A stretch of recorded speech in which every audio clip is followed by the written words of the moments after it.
नमस्कार, संकल्प न्यूज में आपका स्वागत है। मैं आलोक शर्मा। आइए नजर डालते हैं आज की मुख्य खबरों पर।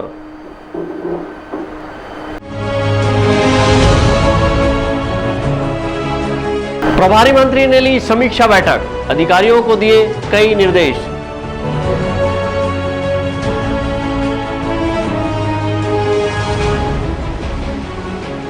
सड़क और नाली की मांग को लेकर वार्ड नंबर 2 के लोगों ने किया चक्का जाम।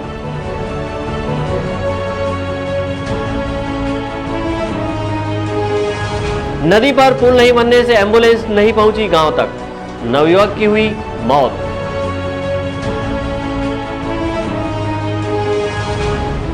और नई शिक्षा नीति के तहत शनिवार को स्कूलों में बैगलेस डे की हुई शुरुआत। अब खबरें विस्तार से। राजनांदगांव जिले के प्रभारी मंत्री अमरजीत सिंह भगत आज राजनांदगांव जिले के दौरे पर पहुंचे। प्रभारी मंत्री ने यहां कलेक्ट्रेट कार्यालय में अधिकारियों की समीक्षा बैठक ली और राज्य शासन के द्वारा चलाए जा रहे विभिन्न कल्याणकारी योजना के क्रियान्वयन की स्थिति को जाना। वहीं उन्होंने इस दौरान संबंधित अधिकारियों को कई दिशा निर्देश भी दिए।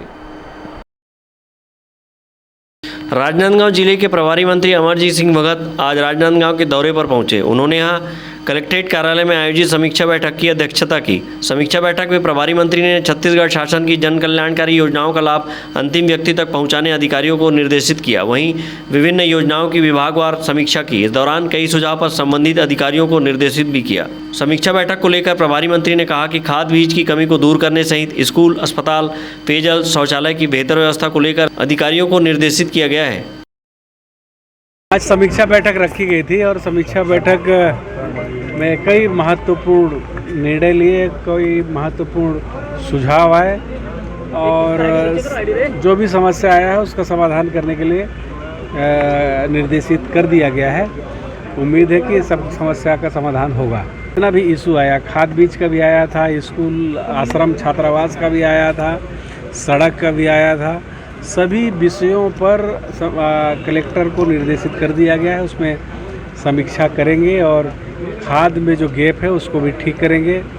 स्कूल, अस्पताल वगैरह में जहाँ पर पानी टपकने और छत से पानी वो करने का है और शौचालय, पेयजल, ये सब वगैरह का दिक्कत है, उन सभी विषयों पर आज विस्तृत से चर्चा हुआ है और संबंधित विभाग के साथ कलेक्टर को ये जवाबदारी दी गई है। कलेक्टर भी नए आए हैं, एसपी नए आए हैं, सभी लोगों को जवाबदारी दिया गया है और सभी इसको टीएल में लिए हैं। खाद बीज वाला जो आप बोल रहे हैं खाद का, उसको भी, और संबंधित जो समस्या है स्कूल, अस्पताल से संबंधित जो समस्या है उसको भी, सभी को टीएल में लिए हैं और खाद का बहुत जल्दी जो गैप है उसको ठीक कर लिया जाएगा।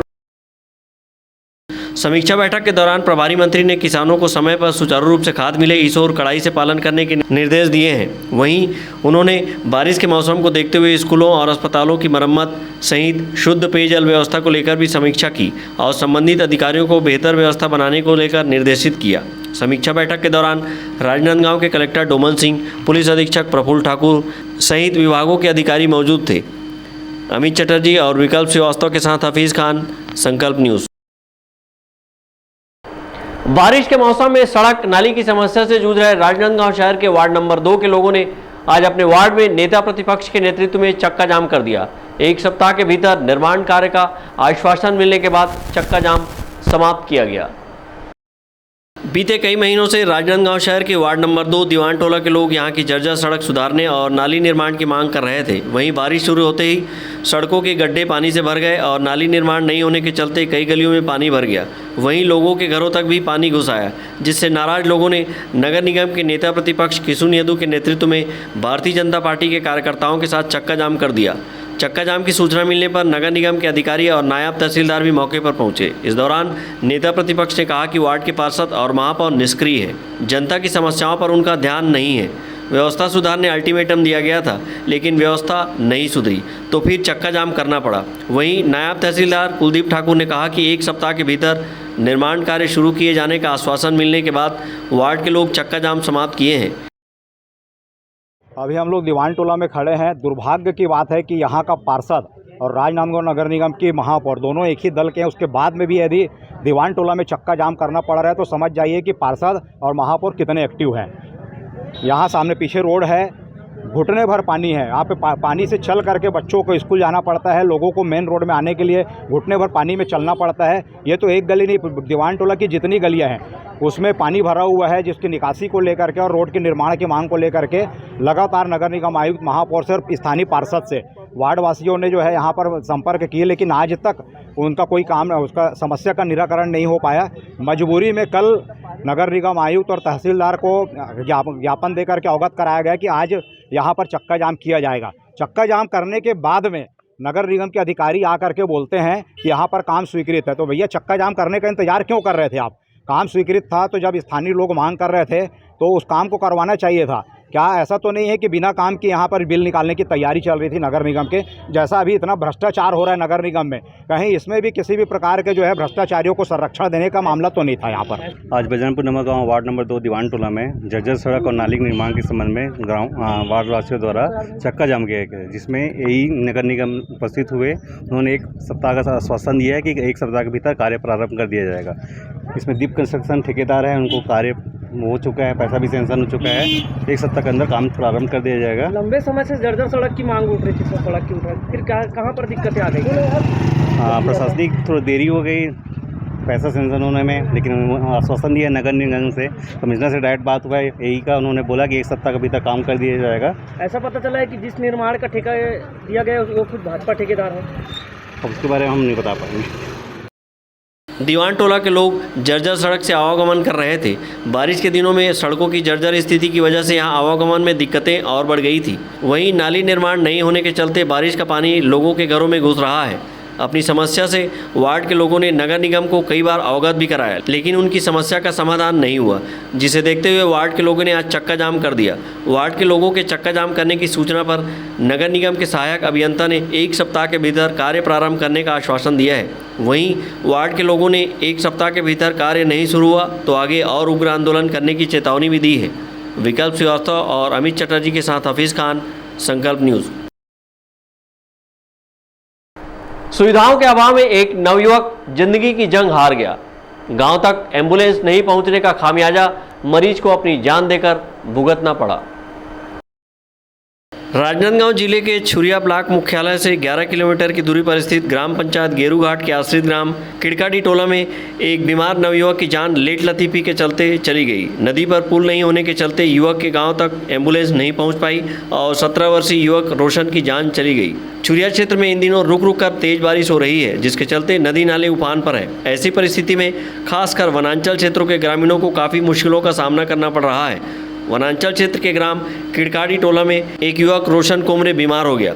उसे तेज बुखार था और अचानक बेहोश हो गया था। तब डायल 112 एम्बुलेंस को सूचित किया गया, लेकिन एम्बुलेंस बीमार युवक के गांव तक नहीं पहुंच पाई, क्योंकि रास्ते में उफनती हुई नदी थी और ग्रामीणों की वर्षों की मांग के बावजूद यहां पर पुल नहीं बनाया गया था। एम्बुलेंस नदी के पहले ही रुक गई।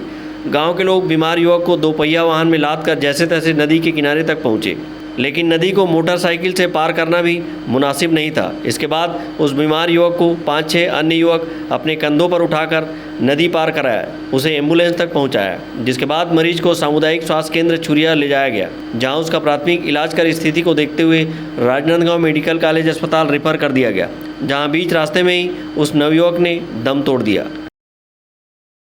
लड़का के 2-3 दिन तबीयत खराब रही से, तो वो तीसरा दिन ज़्यादा पूरा रही, ओकर वजह से लड़का ला अस्पताल लेके की सुविधा नहीं बनी। तब कल लाइन लड़का ला तो एम्बुलेंस 1 घंटा में तो लेट हो गया। लड़का सूर्या ले गए, सूर्या से नाथगांव रिफ़र करीस तो तुमड़ी बोट के पास दम तोड़ दी। नदी में बहुत पूरा रही से जी, नहा नहीं सके इस पार नहीं आए। यहाँ तो दादा परदादा मन भी आवेदन दे थक गए, यहाँ कोई न बने न कुछ हो, वंचित है पूरा। हमारे गांव में 150 परिवार है, 32 घर है और बहुत साल पुराना बस्ती है।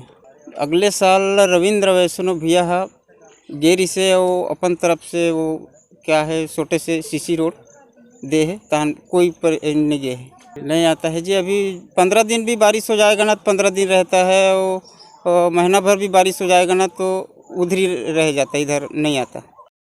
गांव के लोगों ने बताया कि गांव में ढंग से सड़कें नहीं है, नदी है लेकिन पुलिया निर्माण नहीं हुआ है। छोटे छोटे बच्चे बारिश के दिनों में नदी को पार कर स्कूल जाते हैं। ज़्यादा बारिश होने पर कई दिनों तक स्कूल भी नहीं जा पाते। स्वास्थ्य सुविधाओं के अभाव में दर्जनों लोगों की मौत हो जाती है। किरकारी टोला का वार्ड है, मतलब घेरूघाट का वार्ड किरकारी टोला, वो वास्तव में छुरिया विकास खंड से महज 15 किलोमीटर के दूर में विकास से वंचित है। यहाँ के जो विधायक हैं उनके घर से मात्र 10 किलोमीटर दूर में किरकारी टोला। आज भी यहाँ पुल नहीं होने के कारण गांव को बारिश के दिनों में आने जाने में बहुत दिक्कत होती है।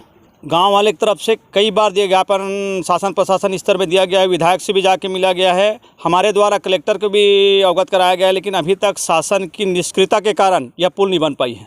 कार्रवाई के लिए ये वन विभाग के जगह होने के कारण बीच में एनओसी के कारण मामला थोड़ा रुका हुआ था। इसके लिए तो कल हम थोड़ा धरना प्रदर्शन करेंगे, पुतला दहन करेंगे, उसके बाद शासन प्रशासन से कलेक्टर से मिल करके इस पुल निर्माण की मांग जरूर करेंगे अपन। भारत की आज़ादी का हम 75वां अमृत महोत्सव मना रहे हैं, लेकिन आज़ादी के 75 साल बाद भी कई गांव में स्वास्थ्य सुविधा के नाम पर कुछ भी नहीं हुआ है। वहीं आवागमन करने के लिए पुल पुलिया तक नहीं बनाया जा सका है, जिसका खामियाजा लोगों को अपनी जान देकर भुगतना पड़ रहा है। संकल्प न्यूज़ के लिए छुरिया से ताहिर खान की रिपोर्ट। राजनांदगांव जिले के ग्राम तोरनकट्टा के सैकड़ों ग्रामीणों सहित साहू समाज के लोगों ने शनिवार को कलेक्ट्रेट कार्यालय पहुंचकर गांव में शांति एवं सुरक्षा की मांग की है। इस अवसर पर साहू समाज ने आदिवासी समाज द्वारा पेशा कानून का दौर जमाकर गांव में अशांति फैलाने का आरोप लगाया है। राजनांदगांव जिले के तोरनकट्टा के सैकड़ों ग्रामीणों के साथ साहू समाज के लोगों ने शनिवार को कलेक्ट्रेट कार्यालय पहुंचकर एसडीएम को ज्ञापन सौंपा है और गांव में शांति स्थापित करने सहित साहू समाज के लोगों की सुरक्षा की मांग की है। ग्रामीणों ने आदिवासी समाज द्वारा पेशा कानून का धौंस दिखाकर गांव में अशांति फैलाने का आरोप लगाया है। गांव में सभी जाति वर्ग के लोगों के लिए एक समान कानून लागू करने की मांग की है। तोरनकट्टा निवासी भरत साहू और ब्रिजमोहन साहू ने बताया कि दो समुदाय के बीच जमीन विवाद को लेकर कुछ दिनों से मनमुटाव चल रहा था, लेकिन शासन के हस्तक्षेप से मामला सुलझ गया था और समझौता किया गया था। लेकिन गुरुवार की शाम कुछ आदिवासी समाज के लोग झुंड की शक्ल में गांव के ही साहू समाज के घरों में पहुंचकर गाली गलौज और मारपीट व पेशा कानून का धौंस जमाए हैं, जिससे साहू समाज में डर का वातावरण निर्मित हो गया है। ऐसे में गांव में शांति व्यवस्था कायम रखने की मांग को लेकर ज्ञापन सौंपा गया है। कट्टा में आदिवासी समाज और साहू समाज दोनों बहुल हैं। साहू समाज उनसे डबल संख्या में, फिर भी साहू समाज ना शासन के अधीनस्थ तो जो भी ना गाइडलाइन रहता है उसका पालन करते हुए ना शांति व्यवस्था बनाए में रखने में ना ये करते। लेकिन आदिवासी समाज ना अपने जो गवर्नमेंट उसको आगे बढ़ने के लिए ना जो संविधान में नियम दिया गया, छूट दिया गया, उसका गलत फ़ायदा उठाते हैं और साहू समाज पे अत्याचार करने की कोशिश कर रहे हैं। गाली गलौज देना और मारपीट करना, हमारा कोई कुछ सकता, ऐसा वैसा दुनिया भर का जो एक सभ्य समाज में नहीं बोला जा सकता, ऐसे वर्ड का प्रयोग करते हैं सर उन लोग।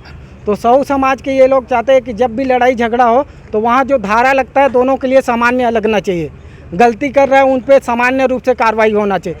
संविधान अधिकार दिया है तो उनको आगे बढ़ने के लिए दिया है, ना कि किसी पे अत्याचार करने। ये अधिकार क्यों दिया गया है? क्योंकि उनके ऊपर अत्याचार हो रहा था तो उनको बचाने के लिए ये अधिकार दिया है, संविधान लिखा गया है। तो उस चीज़ का गलत फ़ायदा उठा रहे हैं। आज उन लोग अधिकार मिल गया तो क्या साहू समाज या किसी अन्य समाज जिसके ऊपर ये वो धारा SC/ST कानून का लागू नहीं होता उनके ऊपर क्या चढ़ाई कर देंगे?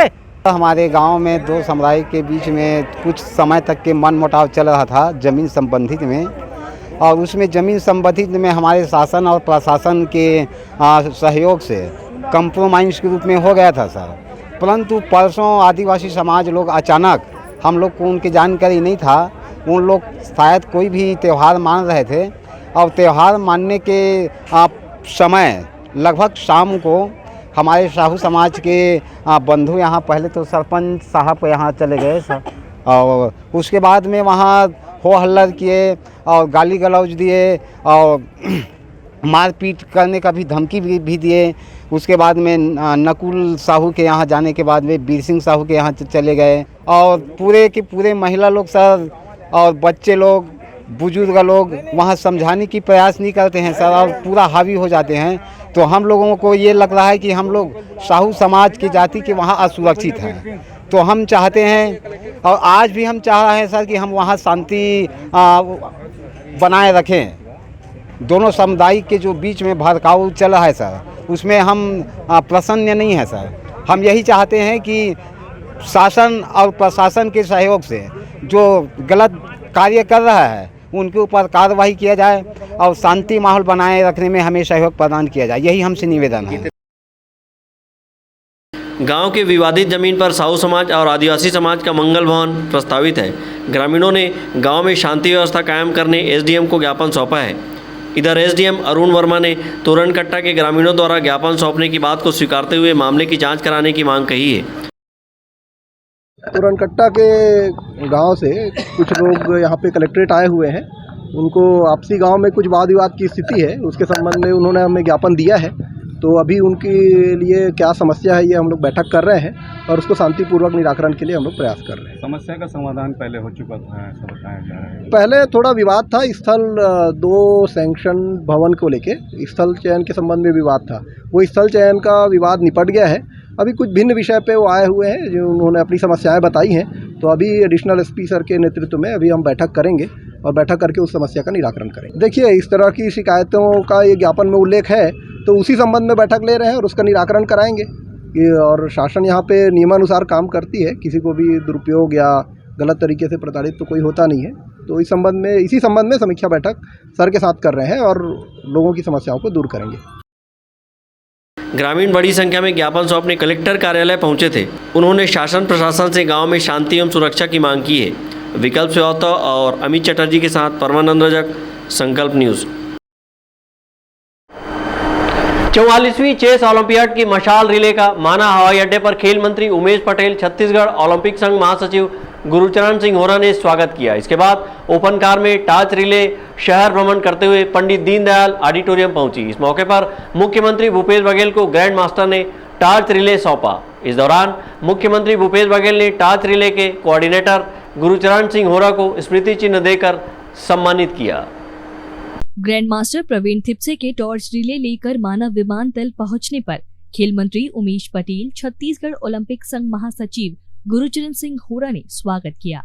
खेल संचालक श्वेता श्रीवास्तव सिन्हा के साथ खेल संघ के पदाधिकारियों ने प्रवीण थिप्से को गुलदस्ता देकर स्वागत किया। इसके साथ ही ग्रैंड मास्टर को खुबरी पहनाकर अभिवादन किया गया। इसके बाद ग्रैंड मास्टर प्रवीण विशेष रूप से सजाए कार में टॉर्च रिले लेकर दीनदयाल ऑडिटोरियम के लिए रवाना हुए। टॉर्च रिले तिलीबांधा तालाब पहुंची, जहां स्कूली छात्र छात्राओं ने स्वागत किया। इसके बाद घड़ी चौक में खेल संघ के पदाधिकारियों ने इसका स्वागत किया। इस मौके पर प्रवीण थिप्से और गुरुचरण सिंह होरा ने टॉर्च रिले के छत्तीसगढ़ आगमन पर प्रसन्नता जताई।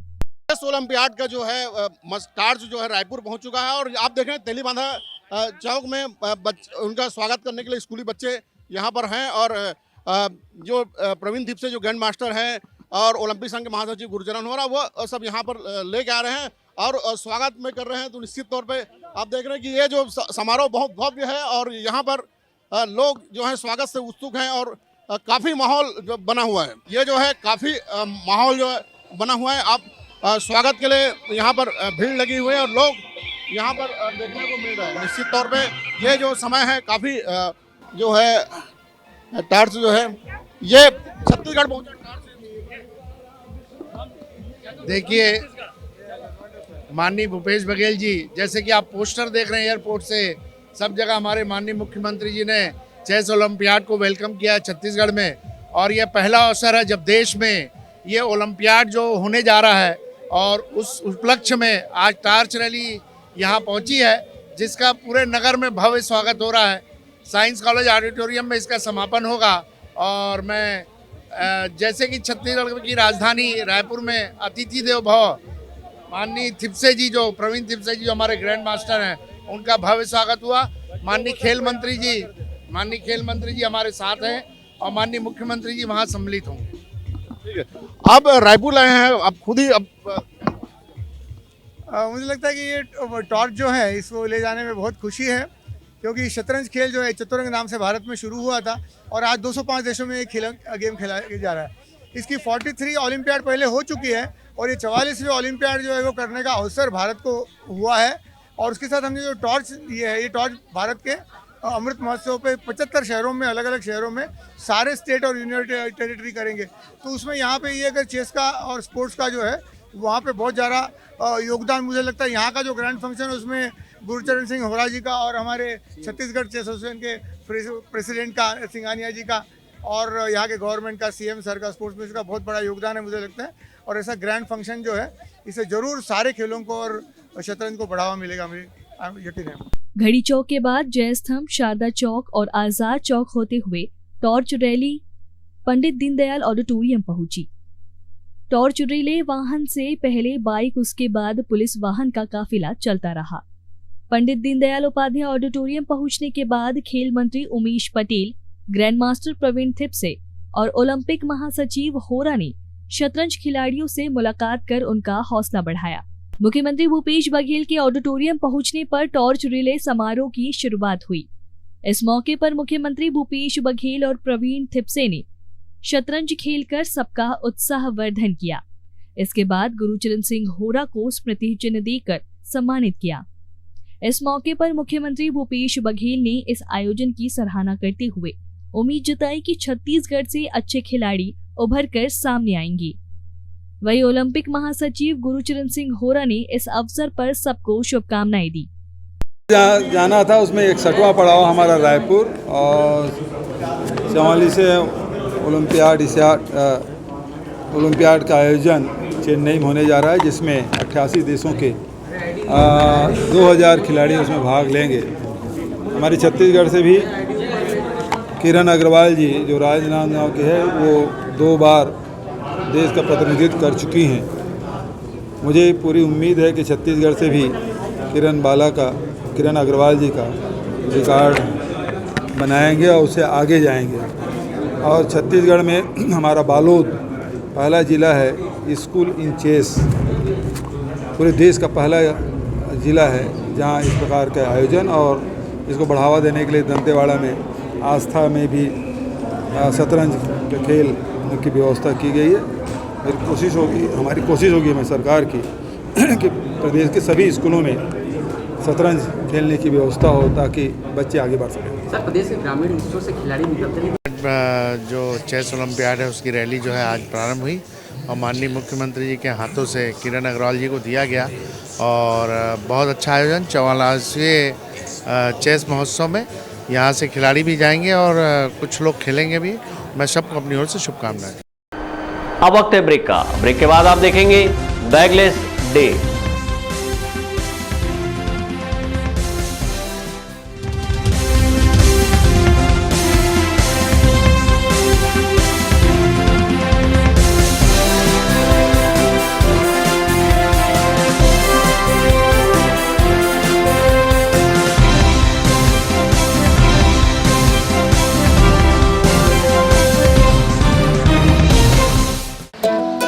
राजनांदगांव में एमआरएफ टायर्स का एक्सक्लूसिव शोरूम एमआरएफ कीका भाई टायर्स।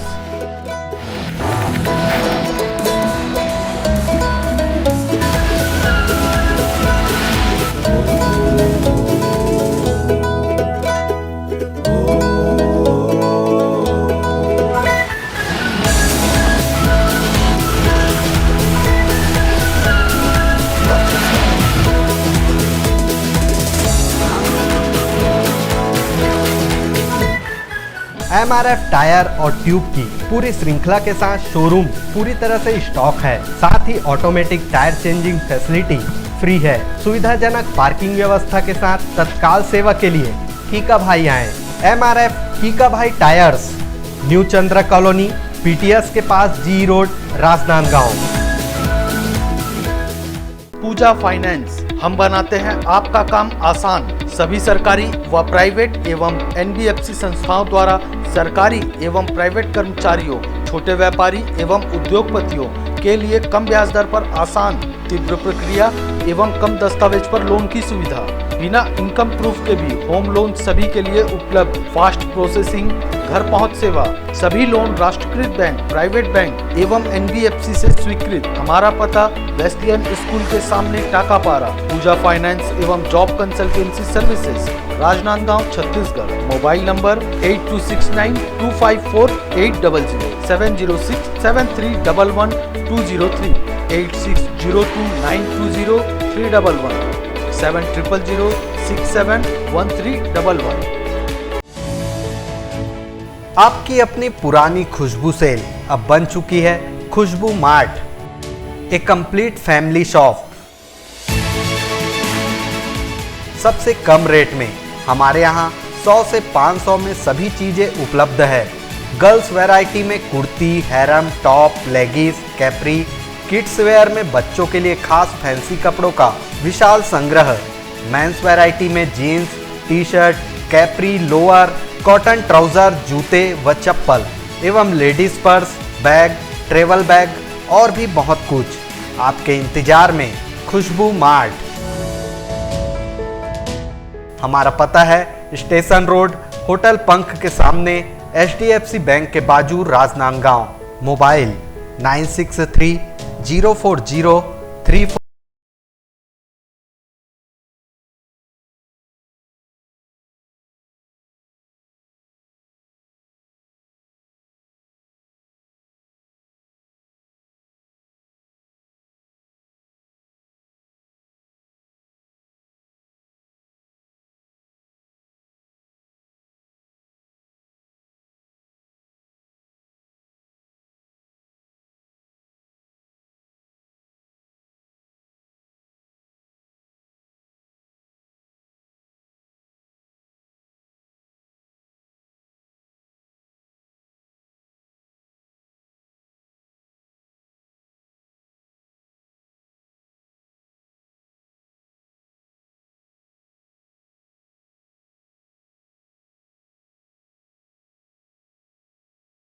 धुलाई प्रारंभ करें। जी हाँ, होगी जमकर धुलाई जब हमारे मेन इन ब्लू रचेंगे इतिहास, वो भी इंग्लैंड में। ग्रैंड विजन के प्रिय ग्राहक इंडिया टूर ऑफ इंग्लैंड देखने के लिए सब्सक्राइब कीजिए सोनी 10/3 और सोनी 6।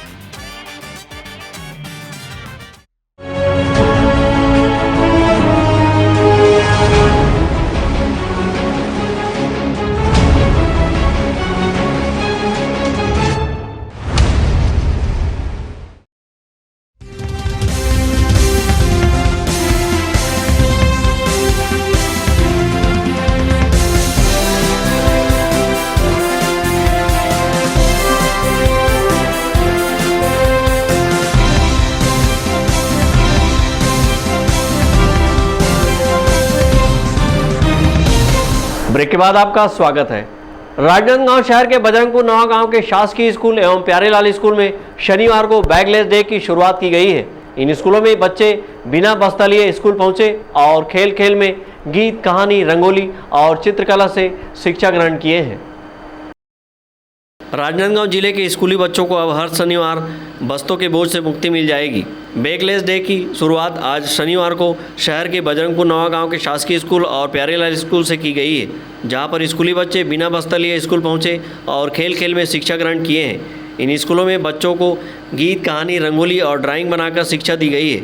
नई राष्ट्रीय शिक्षा नीति के तहत विद्यार्थियों को एक दिन यानी प्रत्येक शनिवार को बस्तों के बोझ से मुक्ति मिलेगी। बैगलेस डे के तहत विद्यार्थियों को कला, व्यावसायिक हस्तकलाओं को प्रोत्साहन देने के साथ कौशल आधारित एक आनंददायी कोर्स कराया जाएगा। इसके साथ ही रोजगारमूलक व्यावसायिक शिक्षा दी जाएगी। इसमें बढ़ईगिरी, बिजली का काम, धातु का काम, बागवानी, मिट्टी के बर्तनों का काम आदि को शामिल किया गया है। बजरंगपुर नवा गांव शासकीय स्कूल के एक शिक्षक सीमा सिंह बघेल ने बताया, शनिवार से बजरंगपुर नवा गांव स्कूल में शासन के आदेशानुसार बैगलेस डे की शुरुआत की गई है। इसके तहत आज बच्चे बिना बस्ता लिए स्कूल पहुंचे और खेल खेल में शिक्षा ग्रहण किए हैं। राष्ट्रीय नई शिक्षा नीति के नवाचार से जहां बच्चों में बौद्धिक एवं शारीरिक शिक्षा का विकास होगा, वहीं रोजगारमूलक शिक्षा मिलने से स्वरोजगार की भावना विकसित होगी और आत्मस्वावलंबी बनेंगे। विकल्प श्रीवास्तव के साथ परमानंद रजक, संकल्प न्यूज़। पेंशनरों को लंबित 4 सूत्री मांगों को पूर्ण करने की मांग करते हुए पेंशनर फेडरेशन के आह्वान पर राजनांदगांव कलेक्ट्रेट कार्यालय के सामने धरना प्रदर्शन किया गया। पेंशनर फेडरेशन के बैनर तले पूर्व सेवानिवृत्त पेंशनरों को छठवें वेतनमान के अनुसार जनवरी 2006 से 21 अगस्त 2008 तक एरियर्स भुगतान, पेंशनरों को 34% राहत पेंशन दिए जाने, वर्तमान मध्य प्रदेश एवं छत्तीसगढ़ के पेंशनरों के लिए 17% महंगाई राहत और केंद्रीय पेंशनरों को 1 जुलाई 2021 से 34% राहत पेंशन की स्वीकृति आदेश जारी करने की मांग करते हुए पेंशनरों ने कलेक्ट्रेट कार्यालय के सामने धरना प्रदर्शन किया। लंबे समय से हम सरकार से मांग करते आ रहे हैं। उन 4 मांगों में पहला मांग है, आज भी छत्तीसगढ़ और मध्य प्रदेश की सरकार ये कहती है कि जब दोनों राज्य अलग अलग हुआ छत्तीसगढ़ मध्य प्रदेश, तो दोनों के बीच में समझौता है कि अगर पेंशनरों को देय राशि दोनों उसकी सहमति से बढ़ाते हैं, तो यहाँ पर फाइल क्यों घूमती है? दोनों को समझौता अभी तक क्यों समाप्त नहीं हुआ? और अभी 2017 में केंद्र सरकार ने भी इन दोनों को पत्र लिख चुका है कि आप लोग दोनों ये समाप्त कीजिए। वो धारा में ऐसा कहीं भी कोई उल्लेख नहीं है कि आप दोनों की सहमति जरूरी है। ये दोनों राज्य अपना पैसा बचाने के लिए इस प्रकार ये सहमति को ले करके अड़े हुए हैं। पहली मांग यही है कि दोनों को समाप्त किया जाए और स्वतंत्र निर्णय लेकर पेंशनरों की जो देय राशि है उसको दिया जाए को एवं पेंशनरों को 34% डीए देने का ऐलान किया है, परंतु हमारे राज्य छत्तीसगढ़ में अभी तक सिर्फ 17% डीए दिया जा रहा है। जिस सरकार के पास अपने विधायकों और मंत्रियों को डीए और भत्ते बढ़ाने के लिए पैसा है और क्लास 1 अधिकारियों को डीए देने के लिए पैसा है, वहाँ तृतीय, चतुर्थ और द्वितीय वर्ग के कर्मचारियों को, पेंशनरों को और कर्मचारियों को 34% डीए देने के लिए पैसा नहीं है। ये कहाँ का तर्क है? बाकी 2 राज्यों में यह बाध्यता नहीं है कि वो एक दूसरे की सहमति लेंगे। सिर्फ मध्य प्रदेश और छत्तीसगढ़ में यह बाध्यता डाल दी गई कि वो एक दूसरे से सहमति लेंगे। ऐसी सहमति का उल्लेख हालांकि अधिनियम में नहीं है, फिर भी उसकी आड़ लेकर के एक दूसरे पर दोषारोपण करते हुए ये जितना डीए को रोक सकते हैं उतना रोकने की कोशिश करते हैं। जो सरकार पेंशनरों को पूरा पेंशन न दे सके, ऐसी सरकार निकम्मी है। ऐसे सरकार को बदलने की आवश्यकता है। अपने धरना प्रदर्शन के दौरान पेंशनरों ने जल्द से जल्द अपनी इन 4 सूत्री मांगों को पूरा करने की गुहार लगाई है और ज्ञापन सौंपकर अपनी पीड़ा बताई। विकल्प श्रीवास्तव और अमित चटर्जी के साथ हफीज खान, संकल्प न्यूज़। गंडई क्षेत्र में भारी बारिश के चलते गंडई नगर के बस स्टैंड में स्थित नीम का पेड़ गिर गया, जिससे ठेला गाड़ी सहित कई चीज़ों को क्षति पहुंची है। सुबह से ही क्षेत्र में रिमझिम बारिश हो रही थी, जिसके चलते कामकाज अस्त व्यस्त हो गया था। इसी बीच झमाझम बारिश से बस स्टैंड पर स्थित नीम का पेड़ ढह गया, जिसके चलते ठेला गाड़ी सहित कई चीज़ों की क्षति हुई है। संकल्प न्यूज़ के लिए गंडई से रत्नेश कुलदीप की रिपोर्ट। राजनांदगांव शहर के महाराष्ट्रीयन तेली समाज ने गुरु पूर्णिमा का पर्व श्रद्धा भक्ति के साथ धूमधाम से मनाया। इस अवसर पर समाज के लोगों ने संत संताजी जगनाड़े महाराज की विधि विधान से पूजा अर्चना की और सुख समृद्धि की कामना की। राजनांदगांव शहर के महाराष्ट्रीयन तेली समाज ने बीते दिनों गुरु पूर्णिमा का पर्व श्रद्धा भक्ति के साथ उल्लासपूर्वक मनाया। इस अवसर पर समाज के लोगों ने गुरु संत संताजी जगनाड़े महाराज की विधि विधान से पूजा अर्चना की और महाआरती उतारकर सुख समृद्धि की कामना की। गुरु पूर्णिमा के अवसर पर समाज के वरिष्ठ सदस्य नरेंद्र बुराड़े ने गुरु संत संताजी जगनाड़े महाराज की पूजा अर्चना कराई। तत्पश्चात समाज की महिला मंडल ने गुरु वंदना, चरण पादुका पूजन कर प्रसाद वितरित किया। गुरु पूर्णिमा के मौके पर आयोजित कार्यक्रम में सामाजिक बंधु बड़ी संख्या में उपस्थित थे। विकल्प श्रीवास्तव के साथ ब्यूरो रिपोर्ट, संकल्प न्यूज़।